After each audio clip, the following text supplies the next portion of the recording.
kitab Kasyifatus Sajah dikarang oleh Syekh Nawawi. Syekh Nawawi itu ulama top Indonesia yang hidup di Mekah, juga meninggal di Mekah. Dulu di antara kearifan buyut-buyut kami, leluhur kami, itu kalau cerita itu enggak apa-apa kamu mondok di Mekah di sana, tapi bawa pohon yang hidup di Indonesia. Jadi artinya membawa manhaj, metode dakwah yang bisa hidup di Indonesia. Ini penting kata Mbah Mun, karena wa ma arsalna min rasulin illa bilisani qaumi. Semua rasul diutus itu pasti sesuai kultur kaumnya. Saya punya sedikit cerita tentang kultur. Kultur itu nilai yang disepakati masyarakat, meskipun persepsi itu salah. Saya cerita sedikit tentang keunikan kultur. Nabi Yunus itu nabi. Di mana-mana nabi itu mengajak ke tauhid, ajaran yang benar. Dan dulu nabi itu nggak punya polisi, nggak punya densus, jadi nggak bisa nabi nyuruh yang nggak setuju tangkap, itu nggak bisa. Tapi punya Tuhan. Jadi kalau yang tidak percaya dakwahnya itu ancamannya azab. Dulu itu nggak ada polisi, nggak ada pengadilan, sehingga kalau ada kesalahan itu ancamannya itu akan turun apa? Azab, siksa itu. Sekarang kan kalau kita jadi pemimpin kan agak enak itu, punya keamanan, punya macam-macam lah. Singkat cerita, sudah dakwah sekian tahun itu umatnya nggak percaya kalau beliau seorang nabi, bahwa ajaran tauhid itu benar. Akhirnya cerita ini terkenal sekali, mungkin beberapa terputus ya, tapi terputus cerita ini saya ceritakan secara lengkap. Terus beliau cerita, ini waktu sudah lama saya dakwah, sudah lama saya sosialisasi itu tentang kebenaran, Anda tetap nggak iman ini 3 hari lagi pasti ada adab. 3 hari ada adab itu delalah masyarakatnya tuh kepikiran, jangan-jangan iya itu. Nah ketika jangan-jangan iya itu diintip, rumahnya Nabi Yunus itu diintip, ya agak aneh itu. Diintip delalah orangnya nggak ada itu. Kalau Quran bahasakan abaqo itu minggat itu pergi nggak pamit ya. Itu bahasanya abaqo itu minggat. Meskipun kita tidak mungkin membahasakan Nabi itu minggat, tapi dibahasakan tindakan kan tidak mungkin karena nggak pamit itu. Jadi harus dibahasakan minggat itu. Quran sendiri bahasakan abaqo. Nah cara berpikir masyarakat gini, kalau kampung ini mau dibalik sama Allah, mau ada adab, logikanya yang tahu akan ada adab itu pasti sudah pergi. Padahal Nabi Yunus pergi ini bukan karena takut adab, mangkel. Seniai suwi gagal seminggat ya kan gitu. Jadi ada kiai minggat itu ada dalilnya, karena dulu itu kalau mangkel itu suami mangkel istri itu ya harus minggat, istri harus minggat. Dulu itu ya boleh, maksudnya boleh itu ya kalau darurat ya minggat sedikit lah, tidak apa-apa. Nah, Nabi Yunus itu minggat tadi abaqo itu. Abaqo itu kalau dalam bahasa Arab pergi nggak pamit ya. Kalau orang Jawa bilang minggat. Kalau itu sebenarnya saking mangkelnya, saking emosinya, beliau akhirnya meninggalkan kaumnya tanpa pamit. Tapi kaumnya itu menjadi tahu bahwa ini serius Yunus. Buktinya dia agak berani di kampung, berarti mau ada adab betul itu.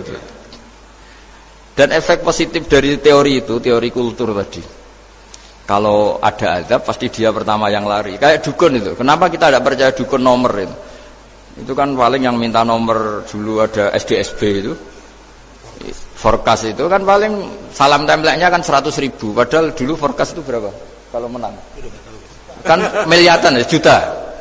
Itu untuk kultur kita agak percaya dukun kan, ngapain ngumpulin uang 100.000, kalau dia tahu nomornya kan mendingan tombok sendiri gitu. Itu kan. Jadi orang itu mesti punya teori umum untuk membenarkan sesuatu atau membohongkan itu. Akhirnya umatnya Nabi Yunus itu iman. Iman itu artinya percaya kalau ini tidak main-main. Buktinya Nabi Yunus gak berani di situ. Akhirnya mereka tobat. Saat itu juga mereka wiridan di lapangan, terus semua kesalahannya diselesaikan. Sampai ada rumah yang sudah dibangun permanen karena di tanah tetangga, dirobohkan saat itu juga. Bahkan ada batu yang dulu nyuri, satu dua batu yang dulu hasil nyuri, saat itu juga dirobohkan, dikembalikan sama punya. Wah, hari itu semua kedoliman diselesaikan. Ini penting saya utarakan, jadi tobat itu tidak hanya istighfar. Kalau istighfar ribet, tobatnya orang punya utang terus istighfar gitu kan ribet. Kan ribet itu. Ada punya utang terus minta maaf itu kan ribet itu kan, harus diselesaikan itu. Tobat diterima sama Allah. Batas akhir finish dari harusnya ada adab, misalnya Senin, Selasa, Rabu, harusnya Rabu itu sudah kena adab, ternyata Rabu itu tidak kena adab. Nabi Yunus sebetulnya juga penasaran kampungnya itu kena adab tidak. Dilihat dari jauh ternyata tidak. Tambah kecewa dia. Gitu. Wah, ini saya kalau pulang pasti dibunuh karena saya dianggap pembohong. Di masyarakat situ ada aturan siapa yang bohong dibunuh. Padahal Nabi Yunus mengumumkan nanti Rabu ada azab. Kira-kira gitulah. Ternyata Rabu itu tidak ada azab, makanya dia sudah di batas kampung kembali minggat lagi karena nanti pulang pasti dibunuh karena dia dianggap bohong. Ya akhirnya masyhur itu, terus dia ikut nelayan sekenanya, yang penting lari dari kampung. Ikut nelayan sekenanya. Zaman itu, ini saya ulang lagi zaman itu. Nanti ini efeknya nanti ke tauhid. Zaman itu para nelayan tuh kayak sepakat. Kalau ada kapal atau perahu kok mau tenggelam, itu pasti ada yang minggat. Artinya minggat itu pergi tidak terhormat itu. Terus fasahama fakana minal mudkhadin. Nah, dulu tuh orang sudah punya peradaban. Ini cerita kultur, sudah punya peradaban. Punya peradaban. Ya sekarang gini, kalau nyemplungkan salah satu kan tidak adil diundi. Ternyata yang keluar dia Nabi Yunus. Terus mereka tahu ini orang nggak pantas dikorbankan. Dan Nabi di mana-mana itu ganteng. Memang Allah itu punya sunat unik. Nabi itu harus paling ganteng di kampungnya. Nasabnya juga harus paling baik. Kabar-kabarnya juga istrinya harus paling cantik. Itu memang aturannya gitu. Nggak tahu saya. Dulu saya juga janggal. Kenapa Nabi aturannya harus gitu? Tak angen-angen di pemimpin elek isin itu. Maksudnya misalnya pemimpin dia pesek keriting itu kan piye gitu rasanya itu. Jadi Nabi itu pasti itu paling ganteng di kampungnya, terus dari nasab ya terbaik. Terus rata-rata istrinya itu ya selain solihah itu ya paling cantik.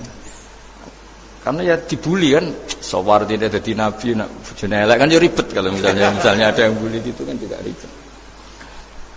Singkat cerita terus dia akhirnya ditenggelamkan, dibuang karena beliau seorang nabi. Faltaqamahul khut, beliau ditelan ya. Iltiqam itu tidak digigit, ditelan ya. Karena ditelan beliau tidak ngalami dikunyah, ditelan. Iltiqam itu ditelan. Karena beliau seorang nabi, di dalam batnil khut itu di perut itu dia wiridan, dan barokahnya wiridan itu perut ikan ini menjadi masjid. Dia nyaman di situ, nyaman karena terus ngalami karomah lah. Andikan wali itu ngalamin karomah. Nah, kesimpulan dari cerita ini itu apa? Masyarakat itu akan selalu dengan kulturnya sendiri. Para nabi juga punya kultur sendiri. Dan Allah yang ngelola itu semua. Saya ulang lagi, Allah yang ngelola itu semua. Makanya terus dua kultur ini kalau Allah menghendaki itu gampang sekali. Akhirnya yang terjadi apa? Nabi Yunus jadi kasih sanksi Allah karena pergi tidak pamit. Masyarakatnya justru enggak karena tobat. Dan tobatnya masyarakatnya ini karena kekeliruan Nabi Yunus. Keliru dengan makna bukan dosa. Andaikan Nabi Yunus saat itu kok di rumah ingin menyaksikan adab, itu masyarakat mesti gak percaya kan ada adab. Mau ada adab kok dia di rumah gitu. Jadi unik, Allah cara ngelola masyarakat itu unik. Nah, dari keunikan cara Allah ini kemudian lahirlah ilmu yang bernama ilmu tauhid, ilmu tawakal, ilmu pasrah nang pangeran itu. Karena kemarin pas Pak Yusuf sama Bu Sulis sowan saya itu tak beri cerita. agama itu milik Allah. Sehingga teori yang dikatakan manusia itu ya teori saja, tetap semua itu di tangan Allah. Ya saya saat itu cerita, misalnya saya ditanya, ini besi, materi besi dengan kaca itu kuat mana? Mesti kita menjawab kuat besi. Tapi saya yang mengendalikan besi dan kaca. Ternyata saya punya merencanakan menghancurkan besi, menetapkan kaca ini tak simpan, akhirnya puluhan tahun. Yang ini saya rencanakan saya hancurkan itu. Andai kan si yang menjawab tadi tahu rencana saya, mesti kuat bilang kuat kaca. Gitu. Makanya contoh paling gampang tadi, dinosaurus itu hewan paling kuat malah musnah itu. Pitik yang nggak kuat sampai sekarang. Karena Allah bikin dinosaurus itu punya rencana dihancurkan itu. Sementara ayam enggak lah, gue rame-rame dunia gitu. Sehingga ya sudah. Nah, agama itu seperti itu. Agama itu sesuai rencana Tuhan. Sehingga ini cerita Nabi. Sehingga Nabi itu kadang nggak tahu bedanya antara sesuatu yang punya data, punya perangkat-perangkat untuk menuju A misalnya, itu nggak tahu bedanya. Jadi kalau Nabi ditanya misalnya gini, onta itu lahir dari betinanya, dari indukannya bisa? Ya bisa. Lahir dari batu, jawabnya ya bisa. Kalau dia seorang Nabi pasti jawab bisa. Kalau Nabi loh ya, bukan direktur mandiri, Nabi itu mesti jawabnya bisa. Jadi kalau Nabi ditanya, mata air itu keluar dari bumi kedalaman 7 meter, bisa. Keluar dari sini, dari meja, jawabannya ya bisa. Karena Nabi itu saking dekatnya Allah, tahu betul bahwa perangkat di dunia ini tidak bisa mendikte Allah. Semua itu kehendak Allah.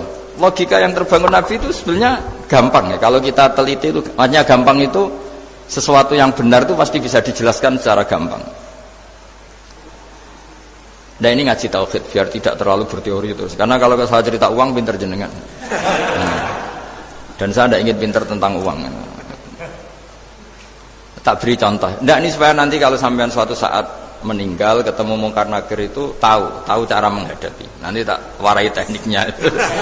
Tak warai tekniknya. Bocorannya tadi. Makanya ada cerita agama ini baik sekali. Orang bocorkan ujian nasional itu kriminal, bisa ditangkap Pak Rosidi. Tapi agama ini pertanyaan mungkar nakir dibocorkan semua kiai, itu nggak ditangkap sama mungkar nakir. Harusnya kan rugi karena ini pertanyaan, tapi semua kiai kan sudah membocorkan. Nanti pertanyaannya di kuburan itu man rabbuka, Tuhanmu siapa, agamamu apa, itu kan sudah dibocorkan. Tapi itu nggak dianggap kriminal. Sementara kita sekolah SD, sekolah SMP bocorkan soal itu dianggap kriminal. Padahal kalau harusnya boleh.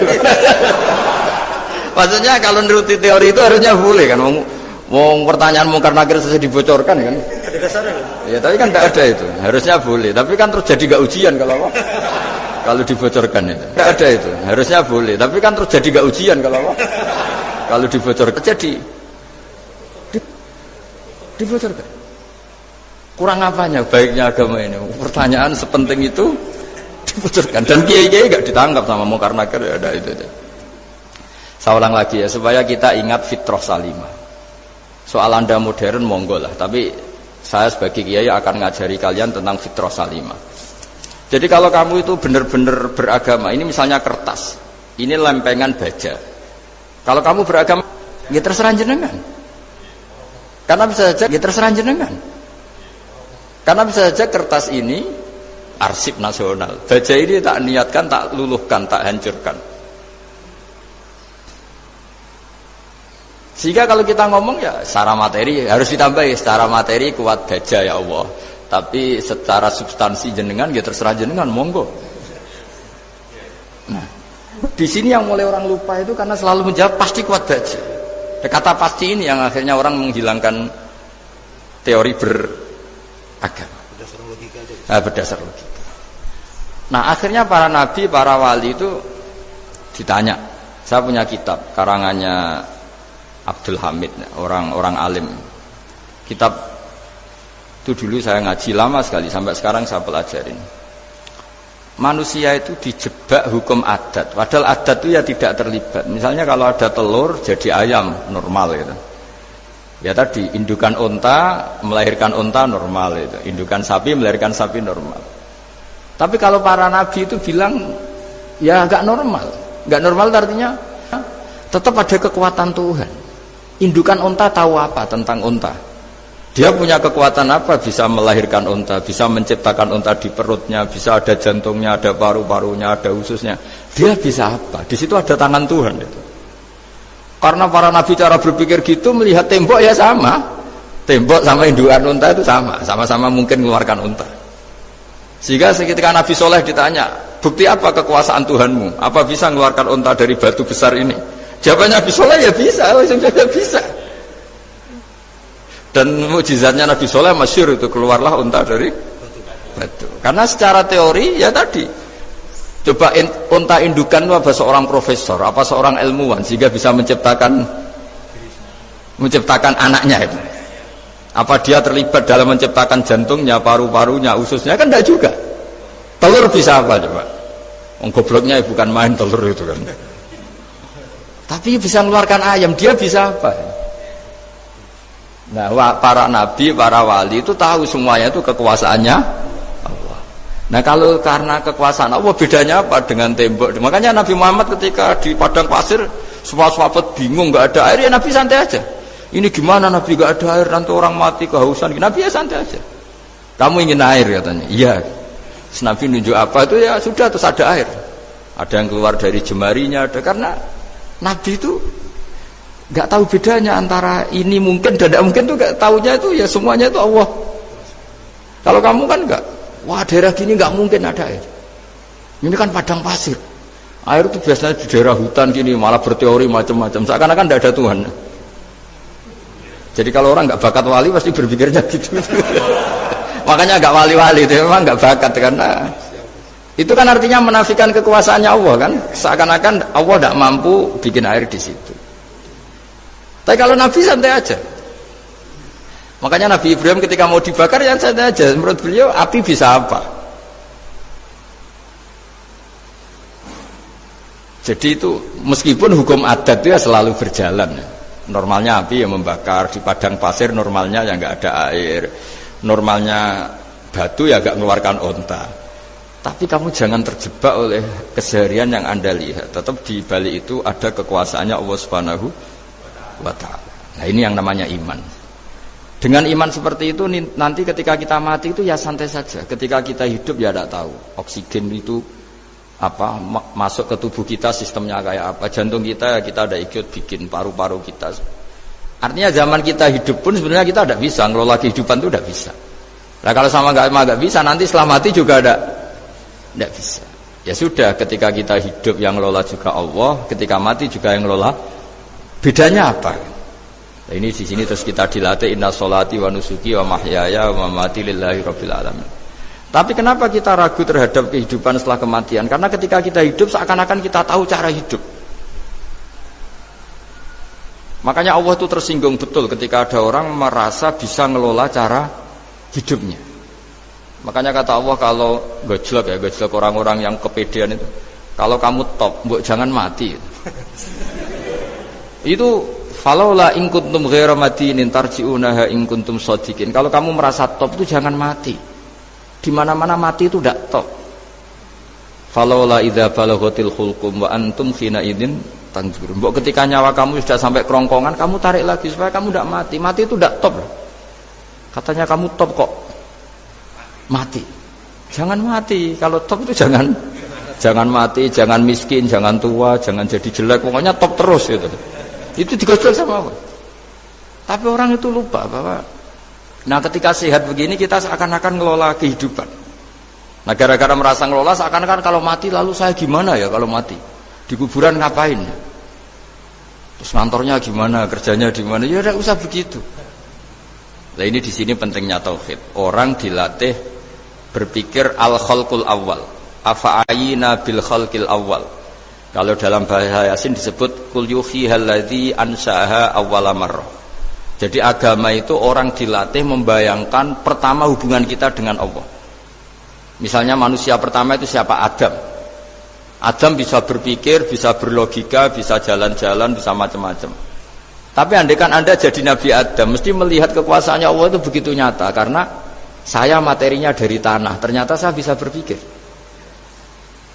Betapa kudrohnya Allah, kekuasaan Allah, tanah yang benda mati bisa berpikir. Sekarang jadi saya. Sehingga ketemu, kira-kira Nabi Adam kalau ketemu tanah itu ya, kalau mau maksiat, wah ini tanah ini pasti komplain. Nah di sini pentingnya beragama. Sehingga ketika Rasulullah ngendikan, jika kamu memperbanyak sholat, maka tanah-tanah ini bersaksi terhadap sholat kamu. Jika kamu maksiat, juga tanah-tanah ini menjadi saksi pemberat. Itu kamu tidak jagal sama sekali, karena manusia pertama yang bernama Adam yang bisa berpikir itu materinya dari tanah. Jika kita tidak janggal ketika tanah disetatuskan bisa bersaksi. Tapi setelah kamu berpikir tanah itu bisa dicangkul, bisa dijadikan berhala, dijadikan kendi, dijadikan macam, seakan-akan tanah itu ya benda yang tidak penting. Tapi Nabi itu beda dengan kalian. Nabi tahu betul tanah ini makhluk Allah yang bisa berpikir. Sehingga Nabi yang ngendikan, kalau kamu sholat sunat atau beribadah sebaiknya jangan di tempat yang sama, biar yang menyaksikan kamu sholat itu banyak.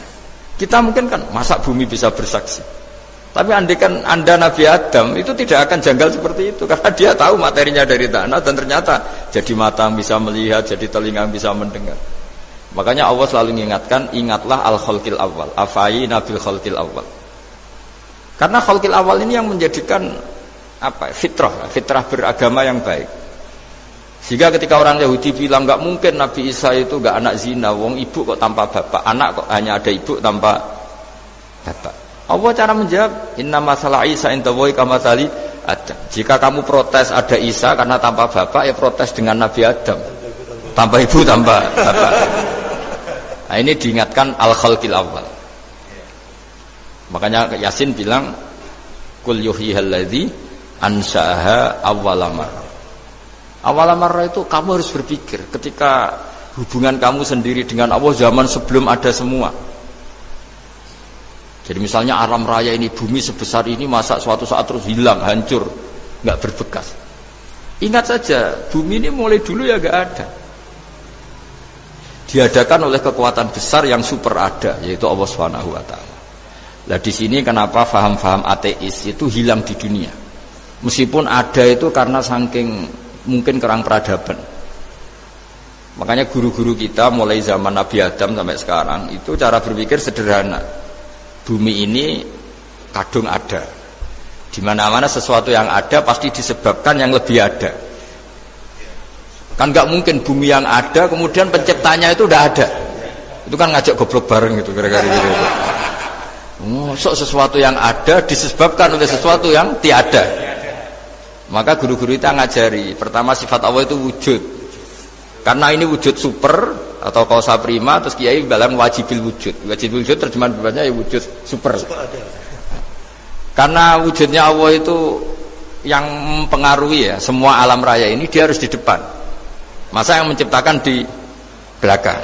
Makanya terus disifati qadim. Qadim itu harus lebih dulu atau awal. Makanya ketika Fir'aun ngaku Tuhan itu cara membatalkan Nabi Musa itu sederhana. Kalau kamu Tuhan berarti baba kamu nggak ada Tuhan karena Tuhannya terlambat datang. Nah, itu langsung. Oh iya ya kalau ya kan berarti babanya dia tanpa Tuhan, kan Tuhannya baru kemarin. Aktenya baru diurus, itu aktenya baru diurus itu Tuhannya. Makanya Fir'aun itu akhirnya Nabi Musa punya pengaruh besar di kalangan punggawa Fir'aun. Karena ketika debat terbuka itu punggawanya dengar. Akhirnya mereka iman sama Nabi Musa. Ini disebut wa qala rajulun mu'minun min ali fir'auna yaktumu imana. Banyak yang diam-diam ini iman karena logika Fir'aun jadi Tuhan itu enggak masuk akal. Yang benar adalah Tuhannya Nabi Musa. Nah orang-orang ini itu ya dibilang enggak loyal ya pokoknya dia iman. Dan dia juga ikut rapat. Besok Musa tangkap. Karena mereka sudah iman sama Musa terus sebelum eksekusi itu datang, ini datang ke Musa. Tadi malam saya ikut rapat, keputusannya Anda ditangkap mau dibunuh, jangan lari saja dulu kan. Jadi kan nggak bisa disebut pengkhianatan kan, ini orang baik. Jadi malamnya ikut rapat, besok Musa tangkap bunuh. Iya Nabi Musa, paginya sebelum di itu, Musa saya nanti malam ikut rapat dan keputusannya Anda ditangkap dibunuh, kamu lari saja sekarang. Nah, kenapa iman? Karena logika yang dibangun Nabi Musa. Makanya ciri utama kebenaran itu bal naqdhifu bil haqqi 'alal batil fayadmaghuhu fa idza huwa zahid. Kebenaran sejati itu boleh diuji di mana saja. Dan Anda tidak usah khawatir kebenaran sejati itu kalah. Pasti menang. Kalau kebenaran itu kebenaran sejati pasti menang. Nah, di sini terus ada ulama-ulama kayak banyak lah, termasuk di Indonesia kayak Pak Quraisyha, kayak yang nyaman saja anak-anaknya di luar negeri karena merasa kebenaran sejati itu tidak akan kalah. Sehingga ketika ada negara yang begitu maju, saya pernah ditanya sama orang yang kuliah di Inggris, di Swiss, Gus, saya ini kan orang Indonesia tapi pengagum negara Swiss, Swedia, negara di sana itu makmur, terus tertib. Bagaimana saya tetap mencintai Islam yang secara lahir itu kadang-kadang beberapa negara Islam itu kacau. Ada seorang mahasiswa tanya gitu. Dia tanya cara ingat Allah. Ya membela Islam kira-kira gitu. Terus tak kasih tahu dia.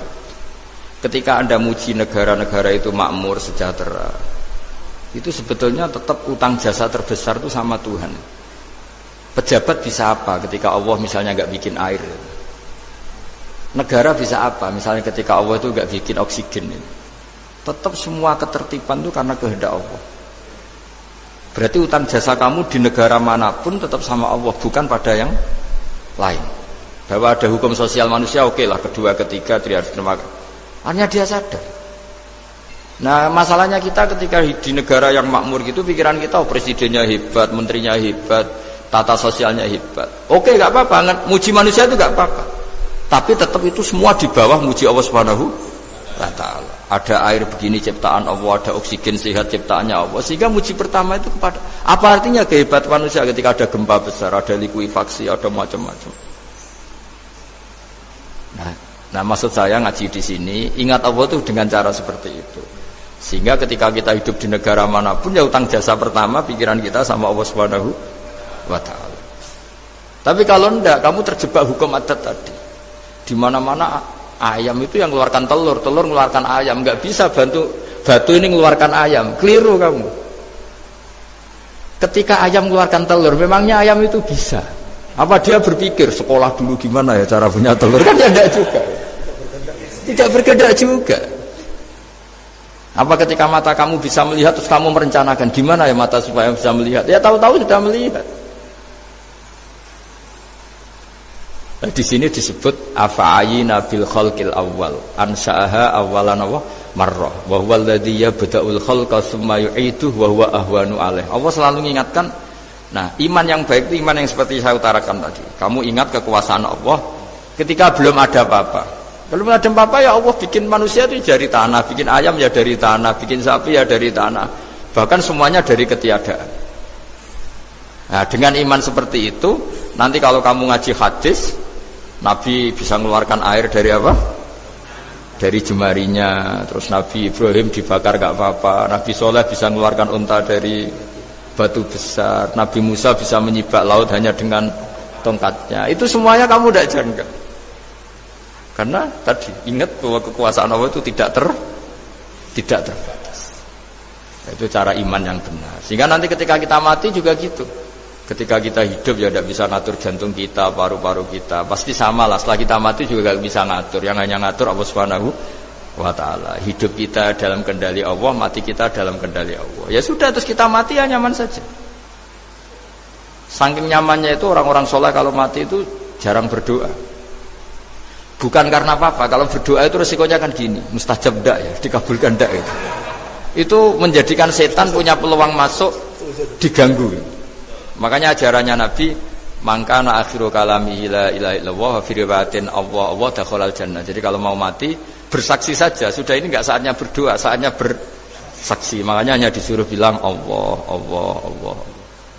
Dan supaya ini menjadi akhir kalimat. Sehingga nanti keren lah. Ketika ketemu Allah, apa akhir kalimat kamu yang kamu lafadzkan Allah, Allah. Jika di kitab-kitab diterangkan, ketika orang tua kamu mau mati sudah bilang Allah, jangan tanya catatan hutang di mana ya, tabungannya di mana ya, terakhir jawab mandiri terus mati lah. Gak boleh ditanya lagi. Sekali ditanya nanti akhir kalimatnya mandiri. Nah, itu gak boleh. Jadi sekali sudah bilang Allah jangan Tanya lagi. Pak, tabungannya di bank mana kamu? Bahayanya sekali jawab mandiri terus mati, berarti akhir kalimatnya itu ya mandiri. Makanya harus akhir. Jangan nanti statusnya itu mangkana akhiru kalami, memang akhir dari yang dikatakan itu kata Allah. Nah sebetulnya teks hadis itu la ilaha illallah. Ini pinternya Kiai Jawa. Lagi-lagi kembali ke kultur. Kiai Jawa itu kiai yang bisa modifikasi kultur. Sebetulnya kalimat hadis itu yang masyhur, itu yang populer itu la ilaha illallah. Tapi Kiai Jawa itu, dan itu ngikuti kitab-kitab Arab juga, kitab-kitab. La ilaha illallah itu resikonya tinggi karena di situ kan tiada Tuhan yang berhak disembah kecuali Allah. Ada kata la ilaha ini. Nah takutnya pas la ilaha sudah mati. Nah karena itu ada resiko la ilaha gak khatam, berarti tiada Tuhan. Nah, sehingga karena ini dianggap riskan, ya terus Kiai Jawa ngajari sudah lah, gak usah kepanjangan ya sudah Allah. Jadi itu sudah agak-agak rekayasa lah, agak-agak istihad gitu. Maksudnya istihad itu sebenarnya teks panduannya itu la ilaha illallah. Teks panduannya. Tapi kiai-kiai itu tentu yang paling tahu tentang kehendak Nabi karena nekuni ilmu itu lama sekali. Kita ngikuti cara-cara ditentukan para kiai. Karena tadi la ilaha illallah itu kan ada kalimat yang tadi ya, tiada Tuhan kan. Nah, kata tiada Tuhan ini yang dianggap riskan kalau enggak khatam. Daripada potensi itu terus kiai-kiai ya agak-agak improvisasi lah, itu memang ya sudahlah Allah. Nah supaya itu menjadi akhir kalimah, ya saya ulang lagi menjadi apa? Akhir kalimah. Setelah itu kata kitab-kitab jangan tanya hal lain. Ya sekali ditanya nanti dia akan ngelafatkan hal lain itu. Ya tadi misalnya tabungannya di mana? Gitu. Bisa jawab sini. Nah, yang ribet kalau wong kuno itu, neng laci, neng sorogan. Berarti kalimat terakhirnya ya laci sorogan itu. Nah, sehingga terus itu pinternya guru-guru kita. Jadi saya ulang lagi ini yang terakhir saya pesen, latihlah iman seperti imannya para ulama, para aulia, syukur-syukur yang dekati imannya para nabi. Itu cara berpikir itu al-khalqul awal. Afa'ayina bil khalqil awal. Qul yuhyihal ladzi ansaha. Nah, yang terakhir saya pernah ditanya, ya agak gojekan, agak guyon, tapi saya ditanya. Saya itu enggak bisa melihat, Gus. Aneh orang Afrika itu. Kan misalnya ada Miss Afrika itu. Di sana itu orang paling cantik. Malah kadang itu ada kriminal gitu, karena orang Afrika merkosa Miss Afrika. Itu kata orang Indonesia, Gus, dikekno aku ora doyan gitu. Itu kan. Itu lah ini kan secara syariat, mungkin lelaki itu punya rasa dengan perempuan itu ya kalau berpakaian serono atau gimana secara teori. Tapi sebetulnya oke itu benar. Tapi sebetulnya ada ansaaha awala bar. Orang Indonesia itu didesain gak suka orang Afrika. Orang Afrika ya didesain gak suka orang Indonesia. Sehingga orang-orang Afrika kalau melihat orang Indonesia yang caling cantik mungkin ya iskal. Wong cempeh kayak gampang gitu kok cantik. Mungkin perasaannya cowok-cowok Afrika ya gitu. Itu cantiknya di mana? Orang Indonesia kebalik kan? Kalau cowok-cowok Indonesia ngelihat Miss Afrika itu cantiknya itu nangdi gitu. Kok sampai ada pemerkosaan tuh apa itu? Nah itu menunjukkan Allah yang Maha Kuasa. Allah tuh mendesain gennya orang sana. Beda dengan kita. Ya itu bukti bahwa Allah itu nggak bisa. Ya sudah semuanya itu Allah yang mendesain. Itu bukti bahwa manusia itu bisa apa di depan gue. Orang kayak Afrika kok disuruh bilang cantik, kita kan protes. Cantiknya di mana? Mungkin orang sana juga protes ke kita. Orang Jawa cempeh itu kok cantiknya dia. Itu orang-orang Indonesia kalau ngelihat bule cantik itu kan ketemukan janggal.